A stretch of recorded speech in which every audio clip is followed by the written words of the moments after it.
Sapa Hati bersama Gus Agus. Sobat Dimas Diajeng yang berbahagia, dari semua itu yang paling penting lagi ya sebetulnya adalah bagaimana menyikapi bulan Muharram ini ya, yang mana dalam bulan Muharram ini adalah bulan pertama ya dalam kalender Islam gitu kan Mas ya, dalam bulan Hijriah itu kan bulan pertama. Yang mana kalau kita menyikapi bulan pertama ini atau ya tahun baru kan istilahnya kan ya itu kan sebetulnya yang paling pentingnya adalah bagaimana kita menyikapi diri kita sendiri ya, artinya mengoreksi diri kita sendiri, apakah yang kita lakukan selama ini itu sudah baik apa belum. Itu kan sebetulnya paling utama kan di situ ya. Artinya kalau kita melakukan satu amalan, apakah itu amalan ibadah, apakah itu suatu pekerjaan yang lain ya, aktivitas hidup kita itu tidak lebih baik daripada yang kemarin ya ini kan sia-sia kan begitu ya, artinya hidup kita ini kan tidak ada artinya. Padahal orang yang sukses itu adalah bagaimana orang itu semakin hari itu semakin bertambah baik kan begitu, semakin bertambah maju ya, artinya kualitasnya makin baik gitu kan, tidak hanya sekedar kuantitasnya tapi kualitasnya juga. Ini yang paling penting ya. Maka kalau kita ingat sabda Nabi besar Muhammad SAW ya, man kana yaumu khairon min amsihi fahuwa rabi'. Jadi barang siapa ya yang hari ini itu lebih baik daripada hari yang kemarin ya, itu fahuwa rabi', yaitu orang yang beruntung ya. Ini kalau kita lihat dari hadis Nabi besar Muhammad SAW. Dan berikutnya adalah wa man kana yaumuhu misla amsihi fahuwa maghnun ya, fahuwa magbun ya. Artinya apa? Barang siapa orang yang hari ini tuh sama dengan kemarin, orang no bedane ya, sekarang dengan kemarin ya sama aja, nggak ada perkembangannya ya, ini kata Nabi ini termasuk orang yang merugi. Rugi no, maksud tuh hari ini podo koyo wingi gitu kan. Nek orang jualan koyo nek podo koyo wingi kan dianggapnya rugi Mas. Kemarin dapat untung 10.000, sekarang koyo 10.000 meneh gitu kan. Untungnya kan ya rugi tuh Mas. Ya walaupun bukan mengurangi tapi sama imbang, ini dianggapnya rugi kalau kita orang berusaha itu. Nah, apalagi kurang dari yang sekarang yang kemarin gitu kan. Sekarang dapat 10.000 ya. Kemarin dapat 10.000 sekarang malah dapatnya 5.000. Walah ya Allah, ruginya double gitu. Ya ini artinya tidak hanya sekedar masalah kita beramal ibadah saja, tidak. Segala aktivitas kita, apakah kita berbisnis, apakah kita itu bekerja, apakah kita yang lain-lain. Maka orientasi di dalam pikiran kita itu adalah bagaimana ke depan itu harus lebih baik daripada hari ini. Itu yang harus dilakukan. Nah, untuk bisa kita memplanning seperti ini kan kita harus mengaca diri. Kemarin itu apa tuh kesalahan-kesalahan kita? Itu kan yang menyebabkan kita tuh kok kurang maksimal. Apa karena disiplinnya yang kurang? Apa kurang karena kita memanage waktunya yang kurang benar? Itu kan? Ya, apakah kita di dalam mengatur sesuatu tuh tidak sesuai? Gitu kan? Maka orang yang benar itu, orang yang baik itu atau orang yang sukses itu adalah setiap hari itu akan selalu berpikir untuk masa depan, untuk ke depan. Mana yang sekiranya lebih baik. Ya, apalagi kalau kita ngomong sabda Nabi berikutnya, wa man kana yaumuhu sarron min amsihi fa huwa mal'un. Ya.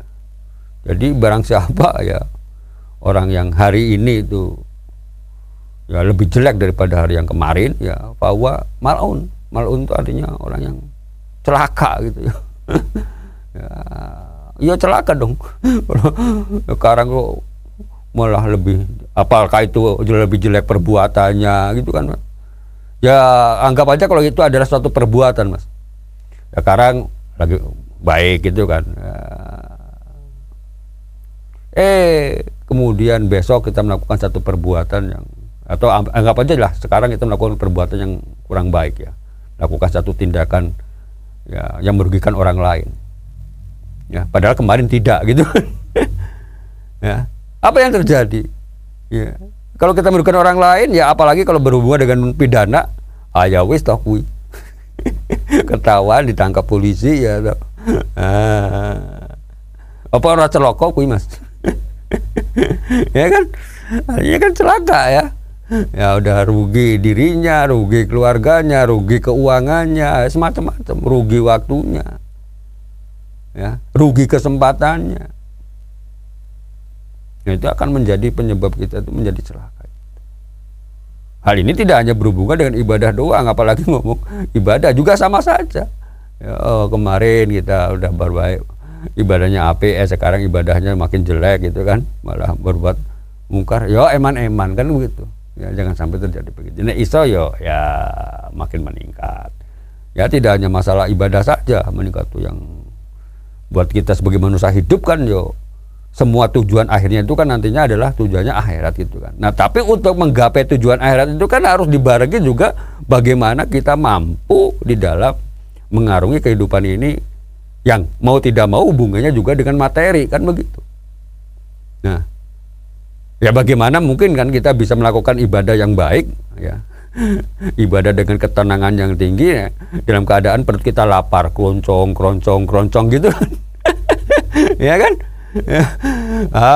Kita nggak bisa makan itu kan, bagaimana kita ibadahnya iso kusu gitu kan Mas. Kan begitu ibaratnya kan seperti itu. Ya. Kita sedang melakukan ibadah gitu kan, sedang sholat, apa sedang puasa gitu. Bermikirin utangku kemana gurung bayar gitu ya, padahal saya waktunya harus sudah jatuh tempo, mesti ini ada orang yang nagih. Lah gimana kusu ibadahnya? Gitu kan Mas? Ya. Ya, artinya kalau kita pengen ibadahnya baik, ya setidaknya hal-hal yang lain juga itu harus diimbangi dengan hal yang baik, yang bagus. Ya, coba kalau kita ya tidak mikirin lagi karena kita sudah cukup lah misalnya untuk masalah kebutuhan primernya kita, paling tidak setidaknya hati kita udah tenang dulu gitu kan Mas. Ya. Artinya kalau kita melakukan ibadah pun ya mantap, tenang gitu kan, pikiran kita tenang, nggak terpikir sasuk ning pasar kepiye yo. Kan begitu. Ya ini sebetulnya ada timbal baliknya.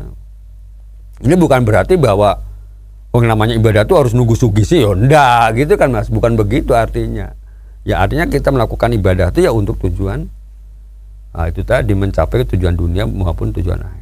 Maka yang paling penting di sini adalah bagaimana keseimbangan. Dan ini akan tercapai kalau kita itu mau mengoreksi diri. Gitu loh, tanpa kita mengoreksi diri ya loh, kita nggak tahu apa sebetulnya kesalahan-kesalahan yang membuat kita tuh menjadi gagal kan begitu. Ini yang paling penting kan itu. Maka ini tadi penting buat kita dalam menghadapi tahun baru ini ya, di bulan Muharram ini dan 1 tahun ke depan ini, bagaimana kita bisa ya menempatkan diri kita untuk ke depan itu jauh lebih baik. Karena ingatlah yang namanya tahun baru Hijriah ini kan sebetulnya Hijriah, nama Hijriah itu sendiri kan sebetulnya diambil dari ya hijrahnya Nabi besar Muhammad SAW ya, yang saat itu memang kalender Hijriah ini kan ditentukan atau diresmikan oleh Khalifah Umar bin Khattab saat itu, yang mana pada saat itu kan ada satu informasi atau surat dari Gubernur Basrah ya saat itu ya, Abu Musa al-Asy'ari kalau tidak salah, itu kan kalau dari Khalifah memberikan surat pada Abu Musa ini ya itu tidak ada tanggalnya, tidak ada tahunnya, kan sesuatu hal yang menjadi ya untuk dokumen itu kan ya kurang benar kan Mas ya, artinya kurang pas ya, tidak bisa dicatat kapan ini ya, ini cuma sehari 2 hari gitu kan. Ini udah numpuk berbulan-bulan bertahun-tahun jadi lupa ini kapannya terjadinya kan itu.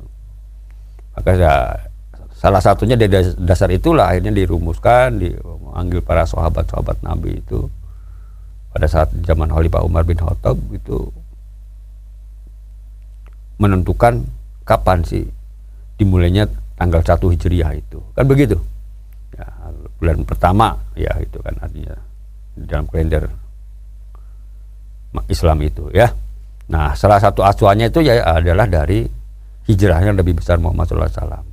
Ya, hijrahnya Nabi Muhammad inilah dianggap sebagai tahun pertama di dalam bukan tahun pertama, artinya sebagai acuan di mana dalam menentukan nama hijriah itu sendiri ya. Nah, kan begitu. Ya, bisa dikatakan di tahun pertama kan begitu. Walaupun hijrahnya Nabi sendiri bukan di bulan Muharramnya, tapi di bulan Rabiul Awal gitu ya. Tapi itu tahunnya adalah dianggap tahun pertama. Sehingga pada saat penentuan ini pun di zaman Umar bin Khattab itu artinya tahun 1 Hijriahnya bukan di zaman Umar, bukan, tapi di zaman sebelumnya, artinya 16 Hijriah sebelumnya, 16 tahun sebelumnya gitu ya dalam kalender Islam. Ya ada yang 16 tahun, ada yang mengatakan 17 tahun. Ya ini kenapa kok mengacu dari hijrahnya Nabi? Karena sesuatu hal yang ingin merombak suatu keadaan yang tadinya itu tidak bisa mengembangkan ya, karena tekanan yang sangat luar biasa Nabi di kota Mekah saat itu ya, karena pada saat itu Islam itu sudah mulai menyebar gitu kan, dan kaum Quraisy sana yang masih orang-orang musyrikin Quraisy itu ya Mas, yang memusuhi Nabi itu tidak mau terjadinya Islam itu menyebar, maka dengan berbagai macam cara dihalang-halangi. Dan bahkan yang menghalang-halangi tidak hanya orang-orang yang ya dianggap biasa-biasa, bahkan seorang tokoh-tokoh yang luar biasa saat itu di kaum Quraisy. Bahkan paman Nabi sendiri ya, Abu Jahal, Abu Wahab dan seterusnya itu yang sebagai orang-orang yang sangat memusuhi Nabi dari keluarganya sendiri. Kan begitu. Sehingga akhirnya direncanakan satu pembunuhan pada Nabi besar Muhammad SAW. Dan yang membunuh ini, yang direncanakan membunuh ini bukan dari salah satu kabilah saja atau suku saja, tapi udah dirundingkan oleh beberapa suku supaya nanti keluarga Bani Hashim ini ya, keluarga Nabi ini tidak menuntut balas itu kan tidak dalam satu suku saja, tapi ini pertimbangannya mungkin ke sana ya. Jadi karena semuanya bertanggung jawab suku-suku yang lain untuk merencanakan pembunuhan kepada Nabi. Artinya bahwa tantangannya sangat berat. Nah, setelah itu ya ceritanya itu ya, sejarahnya itu adalah bahwa hanya Nabi hijrah ke Madinah ya untuk memulai hidup baru gitu kan Mas ya, karena dianggap di Mekah ini sudah kerusakannya luar biasa, dan artinya juga untuk berdakwah di situ ya tantangannya sangat luar biasa, dan mereka bahkan mau membunuh Nabi. Sebetulnya Islam saat itu sudah menyebar juga ke kota-kota lain termasuk di Madinah gitu kan. Dan di sana di Madinah sudah mengendaki Rasulullah pindah ke Madinah saja kan begitu. Maka ya diputuskanlah atas petunjuk dari Allah Subhanahu wa taala. Ya, akhirnya Nabi hijrah ke Madinah. Ya, dari Madinah inilah awal daripada bagaimana permulaan negara Islam dimulai gitu kan. Ya, pengaturan-pengaturan secara kenegaraannya dan lain sebagainya. Makanya berkembangnya sangat pesat sekali. Nah inilah, maka tujuan sebetulnya di dalam bulan Muharram ini pun kita kembali lagi ya. Artinya bagaimana ke depan tuh kita harus lebih baik. Jangan sampai kita dianggap rugi, apalagi kita dianggap celaka. Nah dari sinilah maka kita kembali ya harus ingat bahwa tujuan hidup kita adalah kebahagiaan dunia dan akhirat. Dan untuk mencapai kebahagiaan dunia dan akhirat ini harus imbang. Gitu kan Mas? Antara kita melakukan aktivitas di dunia ini tentu dengan planning yang bagus ya, dengan kesadaran tinggi, dengan kerja keras. Demikian, semoga ada manfaatnya. Billahi taufiq wal hidayah. Wassalamualaikum warahmatullahi wabarakatuh. Sapa Hati bersama Gus Agus. Untuk saran dan masukan, silahkan WhatsApp ke Gus Agus 0896 8811 6615. Dipersembahkan oleh Ziman, enzim antioksidan aktif, menjaga kesehatan dan memperpanjang usia Anda.